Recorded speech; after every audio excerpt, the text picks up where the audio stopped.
Depuis 3 ans, je travaille chez Hosanna, au service de l'application Rosario, spécialement pour les paroisses. Je suis chargée de trouver comment mettre en place Rosario dans les paroisses et comment les accompagner au mieux. Et ce travail chez Hosanna a vraiment changé ma vie. Auparavant, j'étais étudiante en sciences politiques, assez malheureuse dans mes études. J'allais à la messe tous les dimanches, mais il se passait pas grand-chose dans mon cœur. Je préparais surtout mes grands jeux scouts pendant la messe. Et à chaque fois, je disais au Seigneur, fais que je revienne la semaine prochaine. Et promis, un jour, j'arriverai à bien prier. Le reste de la semaine, j'avais pas du tout de vie de prière. J'avais une vie assez dissolue. Je sortais pas mal le soir. Avec mes copines, on aimait beaucoup boire. On aimait aller faire la fête, aller danser en boîte de nuit. On aimait aguicher les garçons, les embrasser. Mais voilà, j'étais pas heureuse dans mes études. J'ai commencé à m'intéresser de près à la communication parce que j'avais des talents en graphisme que je voulais exploiter. Et en fait, c'est le Seigneur qui a choisi Hosanna pour vraiment se révéler à moi. Parce que voilà, il fallait que je trouve une alternance. Et Hosanna m'est tombée dessus par hasard. Je l'avais pas cherché, je l'avais pas désiré. Et voilà, je suis arrivée chez Hosanna. Je me suis pris assez rapidement des grandes claques. Je pensais être une chrétienne très pratiquante. Et j'ai découvert des collègues extrêmement inspirants, extrêmement pieux.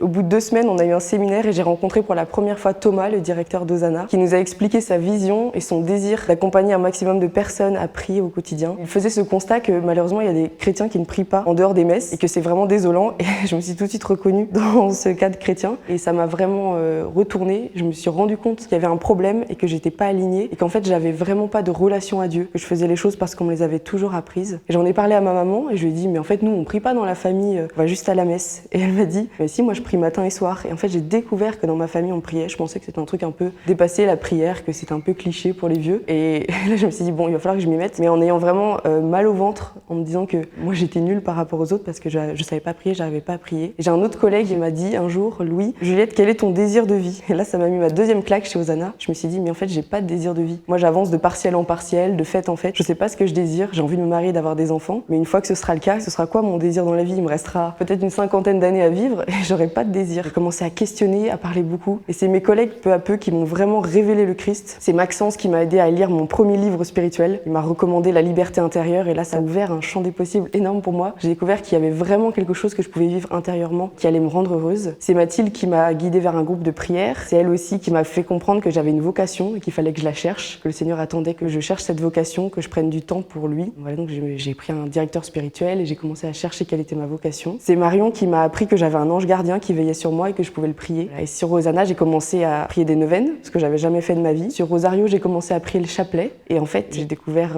vraiment Dieu là-dedans, parce que j'ai commencé à avoir une relation avec lui parler au quotidien. En travaillant même chez Hosanna, j'ai découvert que le Saint-Esprit pouvait m'accompagner. Parce que chez Hosanna, quand on ne sait pas quoi écrire comme newsletter, j'ai découvert qu'on invoque l'Esprit Saint pour qu'il nous inspire, qu'il ouvre notre intelligence. Donc c'est ce que j'ai commencé à faire. La prière a changé ma vie, parce que maintenant, j'ai un vrai recul sur ce que je vis. Je suis capable de rendre grâce pour chaque belle chose qui m'arrive, de confier chaque difficulté. Je me sens en permanence épaulée, dans les joies comme dans les peines. Hormis ma famille, Hosanna, c'est vraiment le lieu, le groupe dans lequel je me sens le plus moi-même. Je me sens vraiment à ma place chez Hosanna. Je me sens valorisée, je me sens utile. J'apprécie énormément tous mes collègues. J'ai vraiment l'impression que chez Hosanna, le Seigneur m'utilise, que je suis l'instrument qu'il attend de moi et que je peux vraiment rayonner.